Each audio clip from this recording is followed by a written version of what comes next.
Joining me in the studio, Dr. Constantino Xavier. He's a fellow with Brookings India, someone who's been tracking the situation in Sri Lanka very closely. And Alan Keenan, Sri Lanka Project Director for the International Crisis Group, with us from London. Good evening to both of you. Constantino, there's talk of a consensus candidate. Do you see this deadlock being resolved? Well, I think in this crisis, there's no consensus at all. We saw that in these images, far from it. I think there's on one side the outgoing, if you want, or Prime Minister Ranil Wickremesinghe, who's interested in keeping this parliament because he knows he has a majority of support in the parliament. And you have an opposition led by Mahinda Rajapaksa, who knows that he will be able to gain by going to elections. Therefore, is calling for elections by instigating a lot of conflict and pressure on the president. Alan, do you see a compromise on the horizon? Who knows? I think there are efforts to make that happen. I think, unfortunately, what I was just hearing before we came on air was that the president has rejected this second no confidence motion, and that he has told certain MPs that he's refusing to reappoint Ranil Wickremesinghe. So if that stays the case, if that is the case and stays that way, then they'll have to find somebody else. I don't see how you can get around the president, even though, in fact, he's not allowed to pick and choose, especially given that the parliament has made clear twice that it rejects Mahinda Rajapaksa. It's really in Sirisena's ballpark, or in his court. It's hard to know what's going to happen. I've also read some reports and analysis which says that by pitting Rajapaksa against Wickremesinghe, the president may be ensuring that he gets another term in office.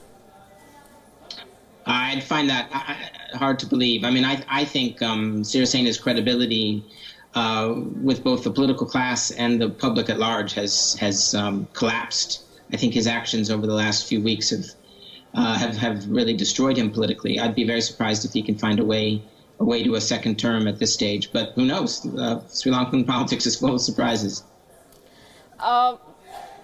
Constantino, most people who've watched this situation have said that this is a domestic crisis. And foreign players, even though they have interest in Sri Lanka, may not have contributed to the way things have developed right now. Where do you see India's role then in this? See, there's an old principle in Indian foreign policy called masterly inactivity. And it means that basically when there are very deep crises in the neighborhood, you tend to be restrained and stay away and think about what you really can support in terms of what you can give to the resolution of the crisis. I think the crisis is so deep that there's a realization that it's very difficult to play any role in here. And you're going to have to step back. And like the Ministry of External Affairs statement recently mentioned, focus on democracy and the importance of democracy, appealing to that. But at the same time, and this is the dilemma here in Delhi and the tension, you want this to be played out peacefully, democratically, through stability, but you know that the balance of power shifted in Sri Lanka, and that Ranil Wickremesinghe had not only an uncooperative relation with President Sirisena, they were actually hostile to each other, undermining each other, and therefore that alliance is unsustainable.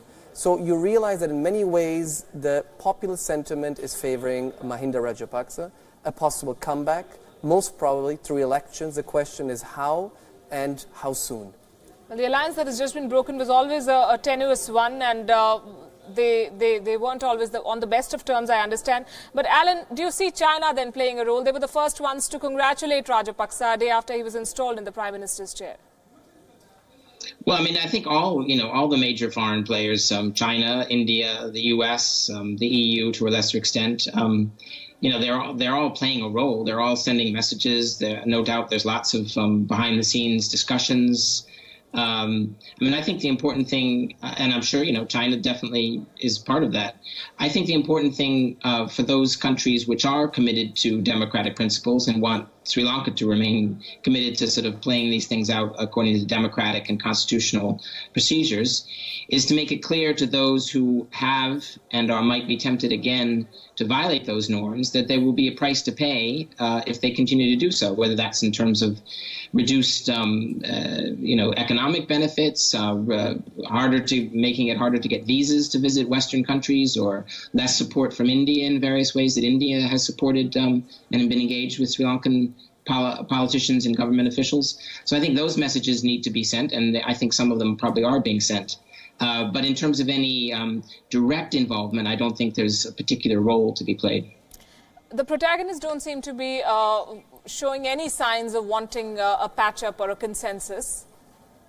For how long can Sri Lanka, the governance, the economy, afford to be in this sort of a limbo? There's no prime minister, there's no cabinet. People don't know who is going to clear the projects or the deals. Even worse, I think for the last year we've seen this erosion of governance in Sri Lanka happening. The public finances are in extremely difficult condition. There's been a conflict between the president and the prime minister about various projects, whether to give them to the Chinese or to India, which is one of the ways I think Delhi realized also that this was becoming a liability. And still is a liability. So there is an interest in returning Sri Lanka to stability. I don't see much hope in the current setup in this parliament. But while elections are not allowed to take place before 2020, basically, it's going to be very difficult. But elections would be ideally the outcome. And that's something which India often has welcomed in the region, that when there is a stalemate, elections really allow for more clarity to come up. But just a point on China, there's a very simplistic adoption that somehow Ranil Wickremesinghe is pro-India and Sirisena and that Mahinda Rajapaksa is a pro-China person. I think that's extremely questionable. I think all of these leaders are going to be Sri Lanka first. They're going to pursue their interests. They're going to play a balancing game, trying to play off China and India. So there's not much to gain by, using one side or the other at this point. But politics is a game of perception, and this is the perception at least. Alan, final question to you. How do you see these players resolving this, and the next court hearing is on the 19th of December. If a resolution comes at all, do you believe it will only come in the courts? No, I believe the Supreme Court will be taking up for further argumentation the case that they decided on Monday with regard to the constitutionality of the president's dissolution of parliament. I think that's on the 4th, 5th, and 6th, or the 5th, 6th, and 7th of December. My hunch is that that it's quite possible there'll be a resolution before that, and I think it would probably be something along the lines of an agreement by the UNP to face elections sometime in the next few months. But they want to do it. They want to save face because, that it's been Mahinda Rajapaksa's main goal to get elections as soon as possible. So they don't want to be seen to reward Mahinda Rajapaksa, because I think the Rajapaksa strategy currently is to cause so much chaos and to paralyze government so badly and for so long that that they get elections on their terms. So if the UNP can arrange somehow to get elections more on their terms or not to be seen to capitulate to Rajapaksa, I think that's probably the most likely and best outcome